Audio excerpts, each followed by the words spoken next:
Hello everyone, it's Ashwin Rao. Today's video features a brand that I've had a long adoration and respect for coming out of Indonesia. Is Monroe Heritage bootmaker. Monroe Heritage started out their journey as a manufacturer of lower cost boots that were all hand welted but done with an emphasis on quality production methods and rapid production. They can typically get you from developing your idea to the boot in your hand within a 6-week window. And amazingly, they've been able to maintain that level of efficiency while maintaining a high quality of craftsmanship over the course of their 4 years of existence. They've stepped up their game, sourcing high quality leathers, including the leather that this boot was made of. The box is actually an updated box to the one that they typically had in the past, at least the one that I got.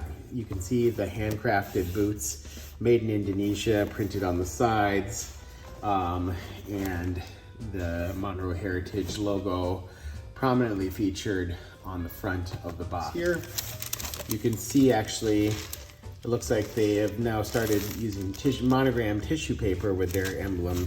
Really nicely done. I think that's cool. It looks like there's almost like a whale's tail in the M shape with waves, and then the Monroe bubble wrap, and then it looks like a spare set of laces here.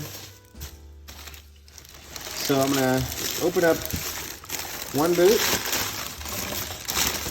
and here is the other boot.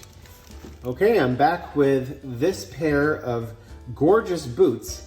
They're service boot style.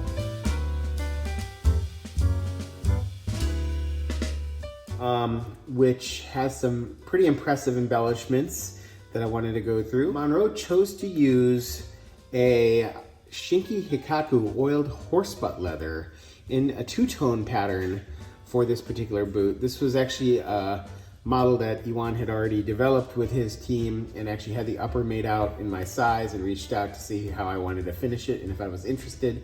I was able to get this boot at a special price, mainly because Iwan and I and Monroe have worked for a long time together, and I've purchased a number of boots, so he's been generous. The last is a round toe, slightly asymmetric, slightly almond shaped last that works really well with a service boot style. This particular boot has a heel counter that you can see here that goes in one clean pattern all the way to the top of the collar of the shoe, and then you can see it on the other side here. My understanding is that this leather actually incorporates parts of the shell cordovan material that we all are familiar with, but is not removing all of the other leather. And so you get this unique grain pattern that characterizes this particular leather and makes it particularly attractive to enthusiasts who like natural grain leathers. You can see that the boot has a Velchoen construction. This is a 270-degree Velchoen welt that moves all the way around the shoe. You can see the Shinki leather folded over at this point at about 180 degrees, and going to the other side also at about 180 degrees, and then the remaining stitch to get you to 270 degrees is right over here.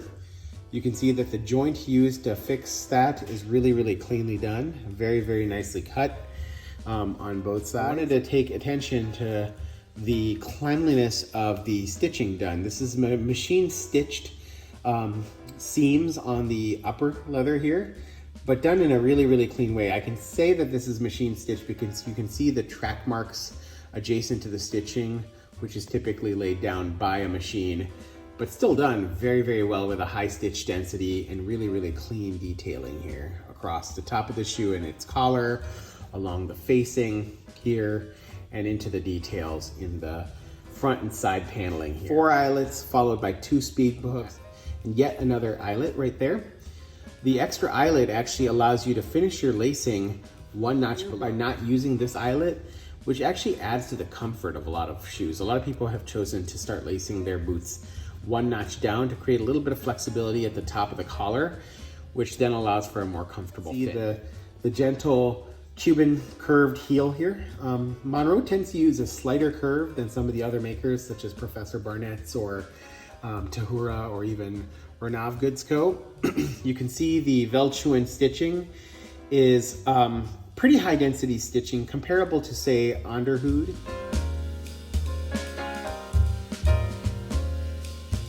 love how they lay down their stitches in a slightly diagonal way. This is something that Underhood does as well. This is a really, really well done welt. The lasting of the shoe, as you can see, is done really cleanly. There's no real errors in the lasting, no kind of unsightly seams or bends. Taking you through the other shoe, other things I'll point out are a natural edge dressing, a Dr. Sole Rockcord half sole, and you can again see how clean the hand stitched upper is done right here. You can also see the Monroe Heritage emblem blazoned across the waist of that shoe. The heel block, which is also a Dr. Sole half sole heel block.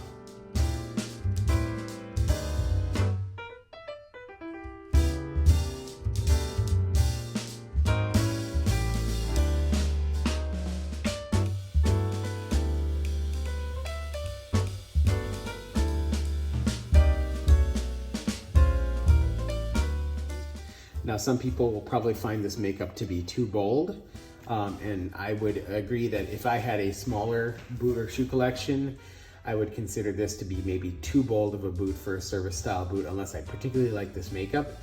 That being said, I have a number of boots and shoes, and I think that this particular makeup will go really well with some chinos and denim. You can imagine it going pretty well with either light khaki pants or dark denim.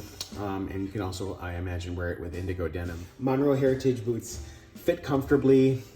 They've taken to adding a sizing on their shoes. This is not something I've seen in their branding before, and I really like that this is now marked as a US 10, EU 43. So for those of you who are interested in the brand and sizing and become more and more familiar with Monroe, that's a really nice little detail. You can also see that this is a gusseted tongue, which will allow for a better waterproofing experience on the inside of the shoe. And if we peer into the shoe, you see a single leather insole that extends all the way to the back of the shoe. This time with rawhide laces in a more natural or light brown colorway applied. I also did a light pure polish cream conditioner shine on the black parts of the shoe, just to give the shoe a little bit of resilience from initial scuffing, maybe a little bit of waterproofing, because I'm not as familiar with the oiled Shinki Horsebutt leather. I want to make sure it doesn't develop any watermarks or anything. So a light conditioning with cream and just a bit of wax conditioning should help protect the shoe against that type of wear.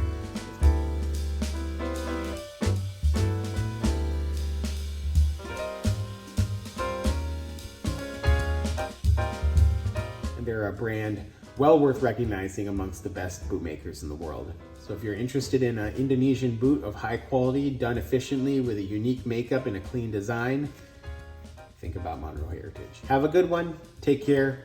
We'll catch you at the next video. Bye-bye.